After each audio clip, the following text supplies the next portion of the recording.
Olá, muito boa tarde. Seja bem-vindo. Débora Torres aqui. Muito obrigada por estar aqui assistindo o canal da Career Care, um canal para falarmos sobre saúde mental e trabalho. Estou fazendo uma experiência nova, live, no meio da tarde, sem avisar, completamente inesperado, e em duas plataformas diferentes, aqui no Instagram, aqui no YouTube. Que joia! Estou adorando a experiência. Me digam vocês o que vocês acham. Vem comigo, gente. Caríssimos e queridíssimos, por que eu estou aqui? O que eu vim falar, né? Fazer live essa hora da tarde, puxa vida.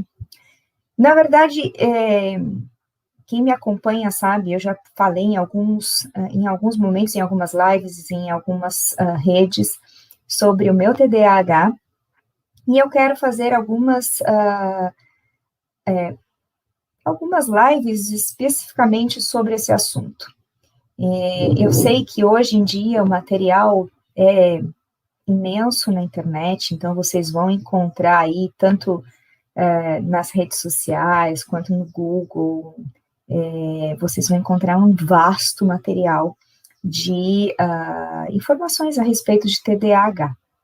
Mas eu quero aqui falar um pouquinho sobre a minha experiência com isso, né, e o quanto eu sofri com esse assunto, e muitas vezes a gente não abre os olhos, a gente não dá a perceber da importância deste assunto e simplesmente a gente deixa de lado. Então, a ideia é essa, é poder trazer um pouquinho dessa minha experiência. E esse episódio 1, eu quero falar sobre como é que eu descobri que eu tinha TDAH, né? Como isso? Bom, primeiro de tudo, eu estudei psicologia, estive na universidade entre os anos de 99 e 2003. Dentro da universidade, eu já trabalhava na área de recursos humanos, então eu não tinha muito desejo naquele momento de atuar na área clínica e também não tinha muito interesse de atuar com crianças. Então, os transtornos do neurodesenvolvimento nunca foram a minha expertise. E, na verdade, eu passava a bola para os colegas que gostavam muito mais disso. Quem estiver assistindo aí, as minhas colegas Sheila, a Grazi, que sempre estiveram do meu lado, meu colega Ivan, sempre foram muito mais ligados do que eu. Talvez eles se recordem disso. Então, estudar sobre as crianças, né, e o desenvolvimento não era algo que me chamava a atenção. Eu gostava mesmo, era de lidar com gente grande. E aí, foi um assunto que foi ficando muito de lado, né? Então, eu nunca parei para prestar atenção naquilo que acontecia comigo. E simplesmente fui vivendo. Bom, os anos foram passando e, num determinado momento da minha carreira profissional, eu comecei a enfrentar algumas dificuldades que ficaram muito nítidas. E essas dificuldades começaram a trazer mais problemas e a minha autoestima começou a ser abalada. Uau! Enfim, e com tudo isso, eu então... Oi, André, olá, tudo bem? Seja bem-vindo. E com tudo isso, eu então resolvi prestar um pouco mais de atenção para isso. O que estava acontecendo? Nesse meio tempo, a minha filha começou a apresentar algumas dificuldades na escola, algumas dificuldades escolares, e a gente foi investigar um pouquinho disso mais a fundo. No primeiro momento, nós desconfiamos que eram dificuldades mais pedagógicas, então fizemos aí um pouco da avaliação pedagógica, e depois a gente entendeu de que não, essas dificuldades não eram pedagógicas, estavam mais ligadas a questões emocionais. Então, nós começamos um tratamento psicológico com psicodiagnóstico. E quando nós fizemos o psicodiagnóstico, nesse momento, a psicóloga que fez a avaliação levantou uma possibilidade de um TDAH. E aí, com isso, eu comecei a estudar um pouquinho mais sobre o assunto. Né? Não era nenhum diagnóstico fechado, né? Era somente uma possibilidade, mas isso acendeu E aí eu comecei a estudar sobre o assunto, comecei a estudar, fui mais a fundo, né? Fui recuperar os estudos antigos, né? Nesse tempo eu ainda estava trabalhando na corporação. À medida em que eu estudava, à medida que eu olhava para os comportamentos da minha filha, as dificuldades que ela tinha, eu comecei a me ver. E aí a gente passa já para uma primeira questão, que é o componente genético do TDAH. É uma regra? Não, não é uma regra. Mas existe uma intencionalidade maior, né, naquilo que são quando uma criança com TDAH com pais de TDAH. Então, o professor Paulo Matos, ele tem um livro muito legal, um psiquiatra famoso, Dr. Paulo Matos, vocês podem procurar a respeito dele, ele tem um livro chamado No Mundo da Lua, eu adoro esse livro, né? E lá no Mundo da Lua, ele tem um capítulo que fala sobre essa questão da genética, né? E ele fala o seguinte, que o risco de um parente de primeiro grau de um indivíduo com TDAH também apresentar esse transtorno é de 4 a 5 vezes maior.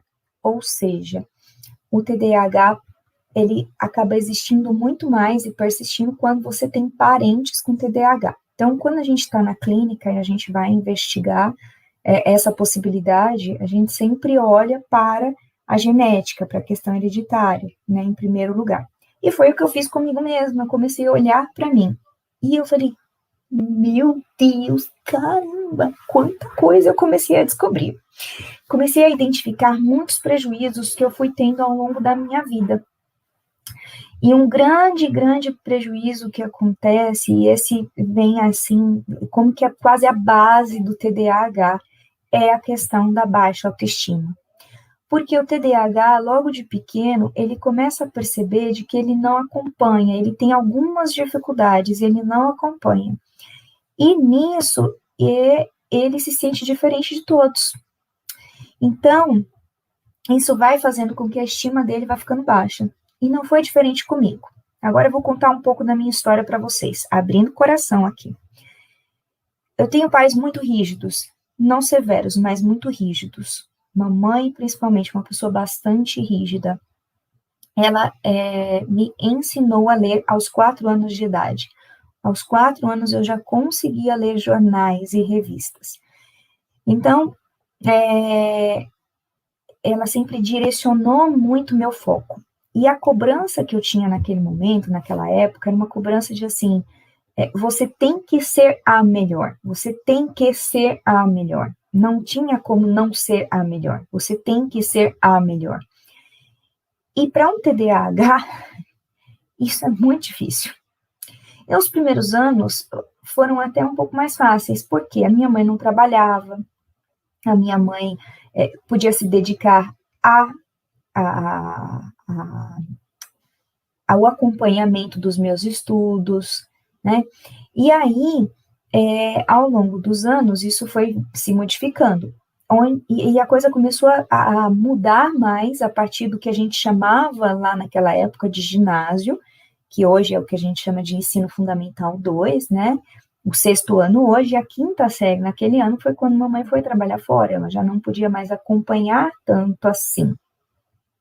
Então, eu comecei a apresentar algumas coisas que até então eu não apresentava, porque até a 4ª série eu era a melhor aluna da sala, sempre fui, meu boletim era cheio de 10, né? E aí, ao entrar no 5º ano, as coisas começam a apresentar dificuldade. A matemática era extremamente difícil para mim, mas existiam matérias que eram muito prazerosas, e à medida que aquilo me dava prazer, obviamente que aquilo tomava a ser o meu foco. Aquilo que não era prazeroso não era foco. Então, as explicações de matemática eram terríveis. 6º ano, 7º ano, 6ª série, 7ª série, equação. Eu me perdia inteira no exercício. Por quê? A professora começava a colocar uma equação na lousa, eu acompanhava o início. De repente, no meio daquela equação, um mosquito entrava na sala. Era o suficiente para eu viajar com o mosquito. E a minha cabeça ia parar em outro lugar. E nessa de viajar com o mosquito, quando eu voltava a equação já era. Já não sabia mais como é que chegava no final. E isso foi assim. Então, eu tinha, de um lado, os meus pais me cobrando, e do outro, eu não conseguindo acompanhar. Mas veja lá, que naquele momento, eu nem entendia que era um mosquito que chamava a atenção. Eu não conseguia perceber isso. Nem tampouco os professores, nem tampouco os meus pais. E olha, digo mais, hein? Porque mamãe foi estudar para o magistério naquele momento. Mamãe foi fazer magistério quando eu tinha 10 anos e estudava na mesma escola, pasme. Mas olha como as regras fazem a diferença, porque a rigidez era tão grande, que ela não se permitia ter uma filha que não fosse a número 1. E isso vinha sobre mim. E a cobrança do estudo era muito grande. Para vocês terem uma ideia, a mamãe voltou a trabalhar, eu tinha 10, voltou a estudar, eu tinha 10 anos, e na sequência, depois de 1 ano e meio, 2 anos, ela foi trabalhar. Então, ela passava o dia todo fora, e nós tínhamos regras, né, em casa. Então, a regra era de que ela tinha que chegar em casa, a louça lavada, panelas limpas, né, porque a gente almoçava sozinha, minha mãe e eu. E aí, tinha dias que a gente escutava o carro dela chegar e que a gente começava a limpar, a arrumar as coisas. Por quê? Porque organizar a casa, principalmente naquela idade, não era nada prazeroso. E para o TDAH, ele simplesmente vai deixando essas coisas prazerosas de lado. Aliás, as coisas que não são prazerosas de lado.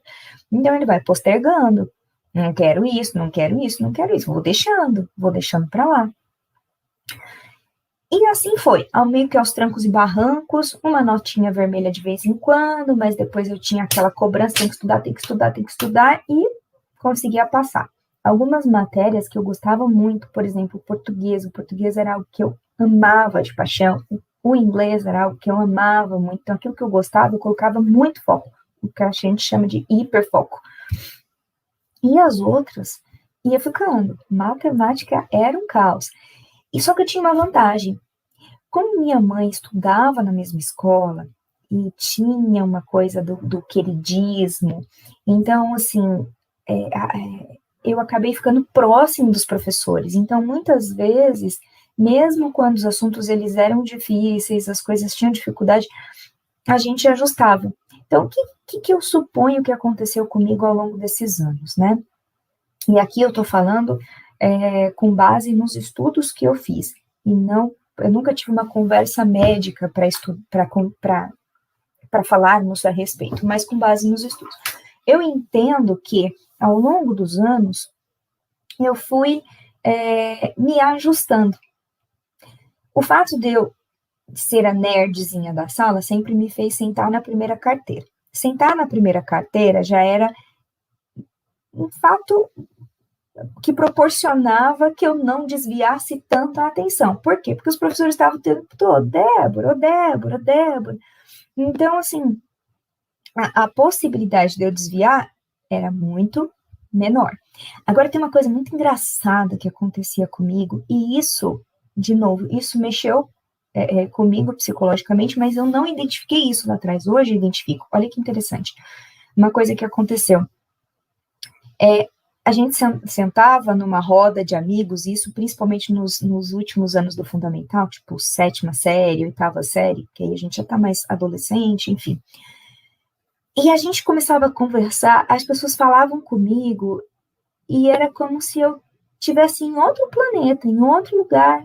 Cada palavra que eles falavam, era como se aquela palavra me direcionasse para uma outra coisa. E quando eu voltava, eu ia para outro mundo e voltava, tipo, quase um ET. Quando eu voltava, eu não sabia mais onde eu estava, ou seja, não sabia mais em que passo da conversa que estava. Isso fazia com que as pessoas elas acabassem se afastando um pouco de mim. Então, muitas coisas me fizeram afastar e não criar laços de amizade. Eu posso dizer que eu tenho um laço de amizade. Mari, se você assistir essa live, um beijo. Um laço de amizade forte, intenso, A Mari Josi, sim, foi uma grande amiga, grande parceira, até hoje, e os nossos pais viraram amigos, enfim, mas eu não tive outros. Eu não tive outros. Por quê? Porque as pessoas se afastavam de mim. Então, tinha essas duas pontas. Uma, eu nunca sabia do que eles estavam falando. Dois, eu sempre era a queridinha dos professores, a, a nerdzinha da sala, aquela que, enfim, que sabia tudo, né, que respondia tudo, não necessariamente sabia, mas respondia tudo. Então, isso foi me fazendo afastar das pessoas e não criar tantos laços de amizade. Isso é um grande tópico, né, importante para pensar, né? Hoje, por exemplo, quando eu olho para minha filha, eu vejo a importância de que ela tenha esses laços, né? De que ela possa ter esse lado e conseguir fazer essa conexão com amigos, tão importante. Bom, enfim, anos passaram e aí eu fui fazer o que hoje se chama de ensino médio, naquela época era o colegial, eu tomei a decisão de fazer um colegial técnico e fui estudar numa outra escola. Para isso eu precisava criar uma certa autonomia, responsabilidade, né? Aprender a pegar ônibus para poder me movimentar numa cidade grande como São Paulo, 12 milhões de habitantes, imagina. E fui para essa outra escola. Nessa outra escola eu tinha um pouco mais de liberdade, aí eu já não tinha mais a minha mãe se envolvendo, se intrometendo nas coisas. E aí a liberdade. Bom, eu fui sentar na janela. Eu não fui sentar no fundão, porque eu tinha minhas próprias restrições, porque minha mãe já tinha criado as restrições dela em mim, já tinha imputado, né? Então, mas eu fui sentar na janela, e a janela virou a minha grande amiga. Então, assim, no meio da aula, eu estava onde? Olhando para as árvores lá fora, olhando para os pássaros. E isso fez com que eu tivesse muita dificuldade no ensino médio, no colegial. Eu fiz um colegial técnico, que hoje já não existe mais, né? Era só o colegial técnico em secretariado, mas tinha algumas coisas muito positivas. Por quê? Porque aquilo que era matéria que eu gostava, eu hiperfocava. Por exemplo, o inglês. Eu dava hiperfoco no inglês, amava. O português, igualmente, e quando tinha aula de literatura, então, nem se fale. E isso me fez aprender a gostar de ler. Eu gosto muito de ler. Mas como é que é a leitura de um TDAH? E hoje eu sei que é um TDAH, mas naquela época eu não sabia como é que é. A gente pegava o livro, ia lá para o final. Então, eu praticamente lia as primeiras 10 páginas do final. Porque a gente não tem paciência para esperar o fim da história. A gente gosta de spoiler. A gente realmente gosta de spoiler. Então, gente, quem está assistindo esse vídeo aqui, saiba, TDAH gosta de spoiler, eles gostam de chegar no final, rapidinho. E eu ia lá pro final e lia o final do livro, depois eu voltava pro começo. Só que aí, como eu já sabia do final e estava no começo, o que acontecia? O meio era completamente desinteressante. Completamente desinteressante. E muitas vezes eu ficava postergando e não lia o meio. Ou seja, eu tinha um entendimento da história como um todo, mas quando chegava na hora da interpretação de texto mesmo, para conseguir responder as coisas, era difícil. Hoje é engraçado de ver, mas ao longo dos anos isso foi me causando alguns gaps, sim. Por quê? Porque não foi tratado como deveria lá naquele momento, né? E assim, é óbvio que quando a gente não descobre, não detecta um TDAH na infância e não trata, o adulto vai crescendo com suas dificuldades, mas ele vai se ajustando ao meio que ele está inserido. Então, por exemplo, quando a gente fala de TDAH, a gente tem 3 pilares básicos, né? O pilar da desatenção, o pilar da hiperatividade e o pilar da impulsividade. Os estudos demonstram que as mulheres têm muito mais o pilar da desatenção, mais exacerbado. Os homens têm mais o pilar da hiperatividade. E a impulsividade é presente. Então, vamos lá. Aonde a minha impulsividade veio, né? Muito na fala. De, assim, aquilo que eu pensava é sem filtro. Pá! Sem filtro, total, né? E depois que a gente fala, né? Aí você fala, uau, eu falei isso? Eu falei isso, né? Eu cheguei em alguns momentos aí na época de adolescência, até a desrespeitar meus pais, né?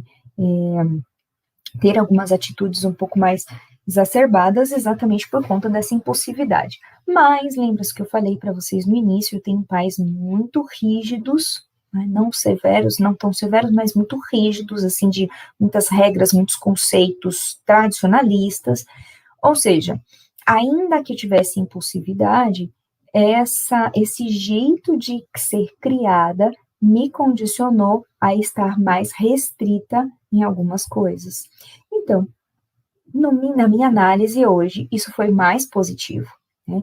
O que a gente vê, por exemplo, que são algumas tendências do TDAH, você vê pessoas que acabam direcionando essa impulsividade para comida, compras, álcool, drogas, sexo, uma série de outras coisas, tudo aquilo que é intenso, né? No meu caso, eu posso dizer que as compras foram por um período, mas as outras coisas ficaram mais reguladas, né? Por quê? Porque exatamente por conta dessa questão do tradicionalismo, das regras, porque ficou ali mais tudo dentro da caixinha, né? Então, o restante não veio à tona, tá? E aí, gente, agora hipóteses, tá? Porque eu olho para mim hoje, eu olho para o meu passado e eu só posso enxergar que ter sido criada num ambiente mais regrado, tradicionalista, com muitas regras, foi positivo para que meu TDAH não se desenvolvesse de uma forma muito impulsiva. Então, pôde ter um certo controle maior. Colégio se foi, veio a época, então, de buscar emprego, faculdade e blá, blá, blá. Os meus pais nunca me incentivaram a ir para uma universidade pública, e eu adorei isso, porque se eles tivessem incentivado, eu acho que eu não teria passado. Estou subjulgando aqui, mas eu acho que não tinha essa impetuosidade de realmente me dedicar aos estudos, isso nunca foi parte de mim. Então, outra coisa interessante que eu desenvolvi ao longo dos anos, eu não tenho e nunca tive paciência de ficar debruçada sobre os livros, estudando e estudando e estudando. Não faz parte de mim. Até porque 10 minutos que eu começo a sentar para estudar, o ato de estudar. Oi, Marijose está por aqui, acabei de falar de você, minha grande amiga. Beijo. Falei de você há pouco, depois você assiste o vídeo, você vai saber.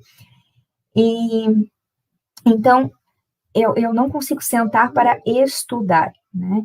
E aí, isso fazia com que eu tivesse que prestar muita atenção nas aulas. Então, esse é algo que eu desenvolvi ao longo dos anos, foi que prestar atenção nas aulas e tomar conhecimento do máximo que eu pudesse absorver durante aquela apresentação, para assim poder colocar o meu conhecimento em prática depois. Foi assim que eu consegui sobreviver todos esses anos. Na faculdade não foi diferente. Bom, o fato é que eu vou contar para vocês que, por ter sido criada por uma geração de baby boomers e geração X, né, a gente tinha aquela coisa de você precisa permanecer muitos anos no seu trabalho. E não foi assim. Eu permanecia muito pouco nos meus empregos, muito pouco. Por quê? O primeiro incômodo que eu tinha já não servia mais para mim. Então, eu mudei muito de emprego. E aí, à medida em que eu mudava, o início dos meus empregos, eles eram muito interessantes. Por quê? Porque eu vinha com toda essa empolgação da impulsividade, da hiperatividade, e vamos botar para fazer. Só que depois, quando caía na rotina, aquilo já não fazia mais sentido para mim. E aí é onde baixava, e aí já não servia mais. O meu pai ficava doido da vida, né? Obviamente. De novo? Mas você vai trocar de novo? Sim, eu vou. E principalmente na época de faculdade, que eu estagiava, que era tão mais fácil, eu trocava mesmo, sem medo de ser feliz, gente, é verdade. Eu não tenho vergonha de assumir, eu trocava mesmo. Por um lado foi bom, eu aprendi muito sobre pessoas, muito mesmo. Sim, fui colhendo bastante sobre culturas organizacionais, pessoas, então isso me ajudou bastante. Porém, dificultou a solidez, obviamente. Né? Então, assim, não é algo que eu recomende para ninguém, mas foi o meu jeito de me adequar ao mundo. Esse foi o jeito que eu tive. Enfim, esse é um pouquinho da história, né? Eu queria conversar um pouquinho com vocês agora, falar um pouquinho a respeito desse livro aqui, que chama Vencendo o TDAH Adulto, né? Do Russell Barkley. É um livro muito bacana, é para leigos, tá? Não é um livro técnico, é um livro para leigos. E aí, ele vai comentando um pouco a respeito dos sintomas do TDAH, né? Então, quando eu comecei a levantar essas questões, olhar, fazer uma reflexão sobre a minha vida, isso aqui veio à tona, né? Depois tem um teste bacana da Associação de Déficit de Atenção e Hiperatividade, que eu posso deixar na descrição aqui para vocês, se vocês quiserem encaminhar para alguém que vocês conheçam, enfim. Mas ele diz aqui assim, olha só, você com frequência é facilmente distraído por estímulos externos ou pensamentos irrelevantes? Com certeza. O pensamento vai longe. É mais ou menos assim, você vê uma pessoa andando na rua com uma roupa de oncinha. O pensamento vai parar lá na África, como que são as organizações dos animais na África, não fica nem na onça, vai além, o negócio vai além, né? E aí pensar como é que são os animais, a vegetação, o pensamento vai longe, é um negócio louco. Toma decisões impulsivamente. Então, lembra que eu falei? A impulsividade, ela pode se manifestar de várias coisas. No meu caso, essas decisões eram impulsivas. Então, assim, o emprego não está servindo para mim. Não quero mais. Tchau, tô indo embora. E isso é um pouco da impulsividade. E foi assim que foi para mim, né? Essas decisões impulsivas. Tem dificuldade para parar atividades ou um comportamento quando deveria fazê-lo. Então, é um hiperfoco em alguma coisa. Então, quando você está fazendo alguma coisa, você fica preso naquilo e fica. Eu vou contar uma experiência que eu tive para vocês aqui. Antes de fazer psicologia, eu comecei a fazer economia. E eu gostei muito da faculdade. Por incrível que pareça, gostei demais. E aquilo era emocionante para mim, poder fazer os trabalhos da faculdade. Eu gostava de fazer trabalho. Eu falei para vocês que eu não gosto de estudar, mas eu gosto de fazer trabalho, eu gosto de fazer projeto, eu gosto de sentar, analisar e escrever. E aí, eu entrei isso no segundo semestre da faculdade, 1997, eu tinha 17 anos, segundo semestre de faculdade de economia. Eu entrei numa onda tão forte de querer entregar tudo perfeitinho, os trabalhos tinham que ser os melhores possíveis, tudo, e eu fiquei 3 noites sem dormir, eu virei 3 dias, 72 horas online, total. Isso me gerou uma estafa, né? Eu tive dor de cabeça, eu tive dores no estômago, a dor na cabeça, ela era uma dor assim irreconhecível. Talvez quem tem enxaqueca pode entender do que eu tô falando, mas era um negócio fora do comum. E eu ganhei essa estafa, né? Fomos a uma consulta médica, porque assim, foi over, e o médico falou: o que você precisa é dormir. Né? Falou pra mãe, assim, pra minha mãe: mãe, que essa menina precisa dormir. Então, por conta disso, porque tudo que faz é muito intenso, o TDAH é muito intenso nas coisas que faz e tem dificuldade de parar. Eu sabia que eu precisava parar? Eu até sabia, mas eu não conseguia parar, né? A gente não consegue ter esse discernimento do momento de parar. Olha que interessante, O TDAH inicia um projeto ou tarefa sem ler ou ouvir atentamente as instruções. Gente, quantas reuniões eu participei na minha vida corporativa. E eu ouvia a primeira frase daquilo que eu tinha que fazer. E enquanto eu estava ouvindo a primeira frase, a minha cabeça já estava pensando em como que eu ia fazer aquilo ali. E perdia todo o resto da explicação. Depois, com a maior cara deslavada, eu tinha que ir lá na sala do chefe e falar assim, escuta, como é que era mesmo que tinha que terminar? É terrível, é terrível. Só que é interessante isso, porque, gente, eu só consegui descobrir, prestar atenção nessas coisas hoje, recente, de 2 anos para cá. Eu não tinha isso lá. Eu não tinha essa percepção de como o TDAH me atrapalhava a minha vida. Outra coisa, falha no cumprimento de promessas ou compromissos que firmou com outras pessoas. Vou te ligar hoje às 5 horas da tarde. Que? 5 horas passou de longe. Amanhã, às 9 da manhã, vai bater uma ideia. Nossa, eu tinha que ligar para aquela pessoa às 5 da tarde. Tipo assim, mais ou menos assim. E não é por mal, gente, é simplesmente um esquecimento. É fora do contexto. Quantas vezes eu saí de casa para ir para o trabalho, estava no carro, no meio do caminho, esqueci o negócio e voltava para casa. Quando eu chegava em casa, eu não lembrava o que eu tinha ido buscar. Eu não conseguia lembrar o que eu tinha ido buscar. É impressionante. Eu estou agora num dilema porque eu mexi num relógio meu há umas 2 semanas, peguei ele na mão, mudei ele de lugar e agora eu não acho o relógio. Já pedi para meu marido me ajudar e a gente não acha o relógio de jeito nenhum. Não sei onde que eu deixei. Mais ou menos isso. Tem problemas para fazer as coisas em sua ordem ou sequência apropriada. Lembra que eu falei, gente? Pega um livro, eu vou lá no final e começo a ler o final. Depois eu volto para o começo. Montar uma apresentação, vou lá no final primeiro, vou na metade. Não tem uma ordem estruturada da coisa, sabe? Fica esse vai e vem, vai e vem, vai e vem. Impressionante, impressionante. Tem uma coisa aqui que para mim não apresenta, né? Mas é uma. Dirige o carro muito mais depressa do que os outros. No meu caso, eu dirijo o carro muito mais lento do que os outros. Eu acho que essa é a única coisa que eu não apresento. Eu sou muito lenta para dirigir, mas é muito lenta mesmo. Mas eu também acho que esse é um sinal do TDAH. Sabe por quê? Porque eu estou no carro dirigindo e eu estou escutando uma música e eu estou prestando atenção na paisagem. E hoje é pior ainda, porque eu moro no interior e quando eu tenho que sair daqui, eu tenho que pegar a estrada.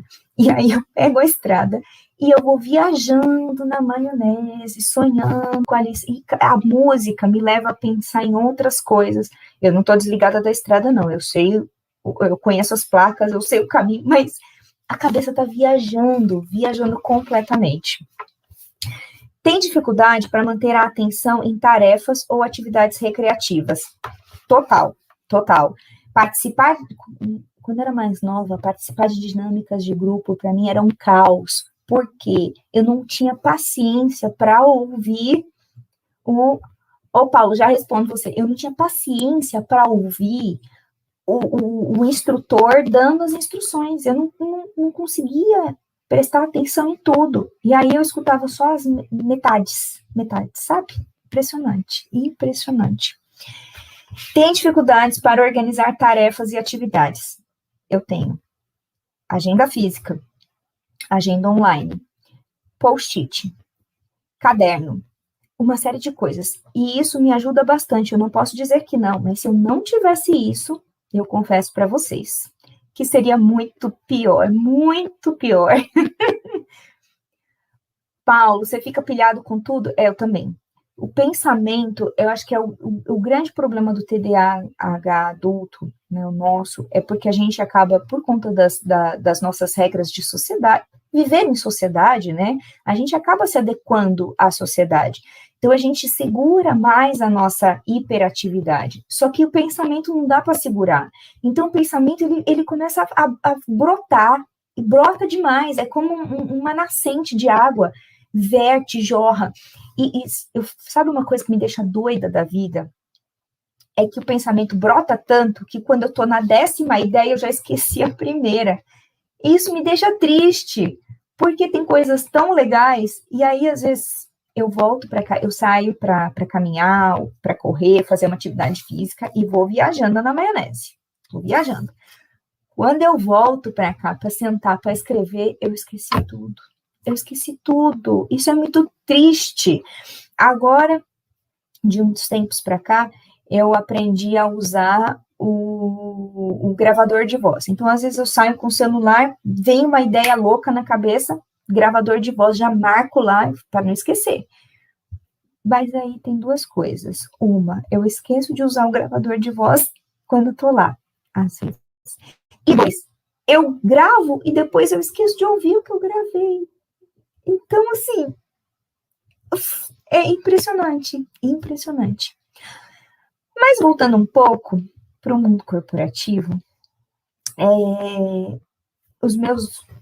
acho que os meus 2 últimos anos de mundo corporativo foram bem intensos, porque eu não tinha ideia do TDAH, né? Isso começou assim mais no finalzinho da minha atividade corporativa, não tinha ideia, não tinha o conhecimento que eu tenho hoje, então eu tinha dificuldades gigantescas de trabalhar com o meu último líder, e ao longo da vida, Papai do Céu foi bastante generoso comigo, porque me deu líderes muito legais, sabe? Então, queria até deixar aqui registrado líderes maravilhosos que eu tive na minha vida. Tive uma líder chamada Alda, ela era pilhada, ela era super pilhada, e conseguia me entender, então ela me ajudou muito a acelerar meu desenvolvimento.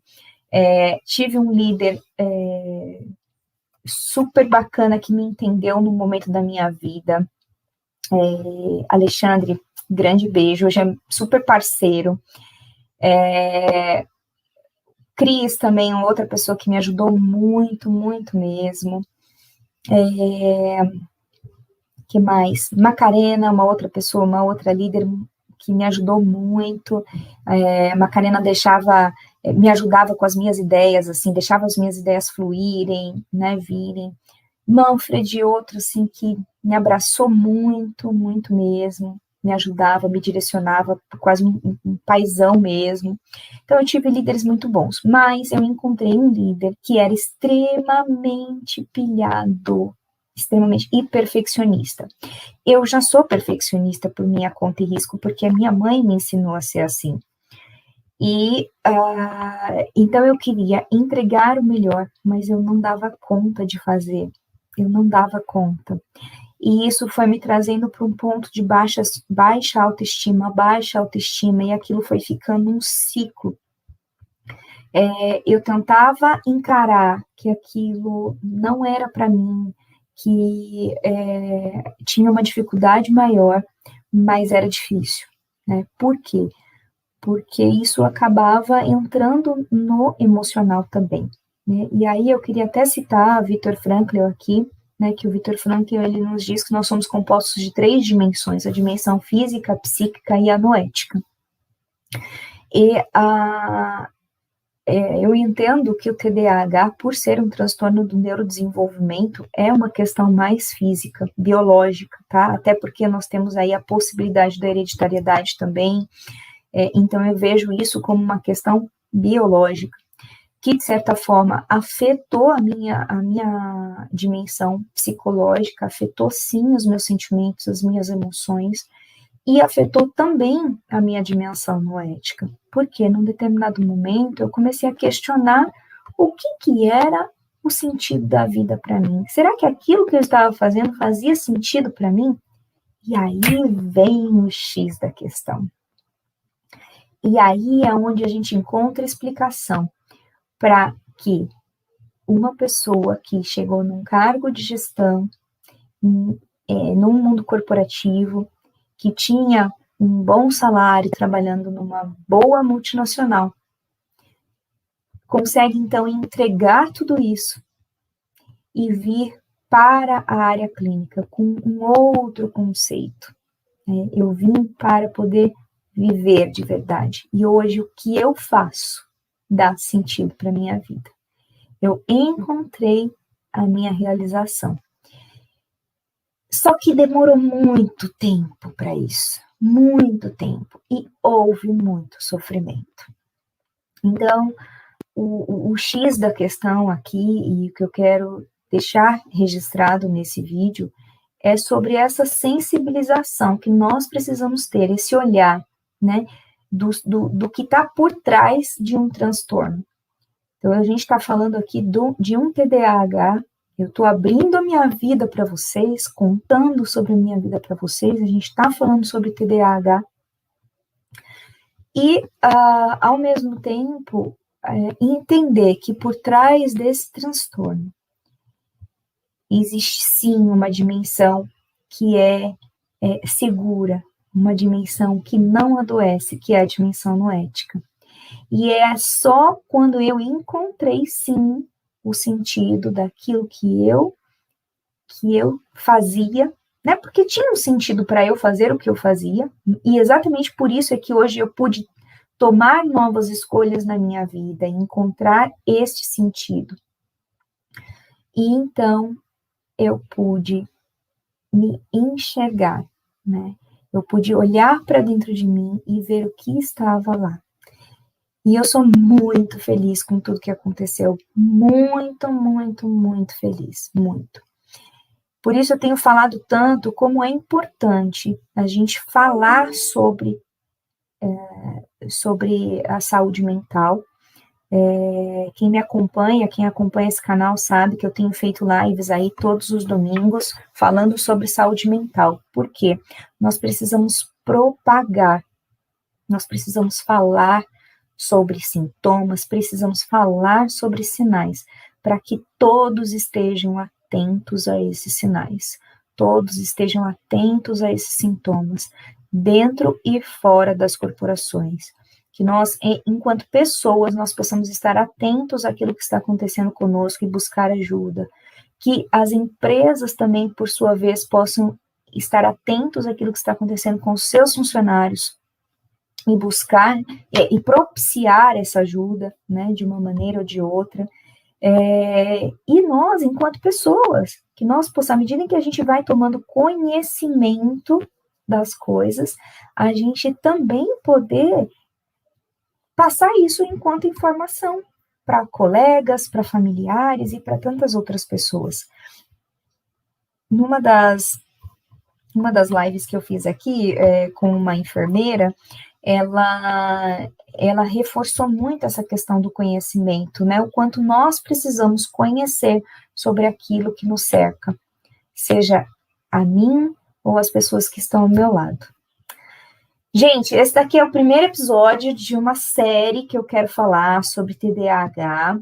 Estou aqui abrindo um pouco o meu espaço interno, né? Falando bastante sobre minha vida, exatamente para que a gente tenha esse linguajar claro, fácil, sem melindres, sem delongas, né?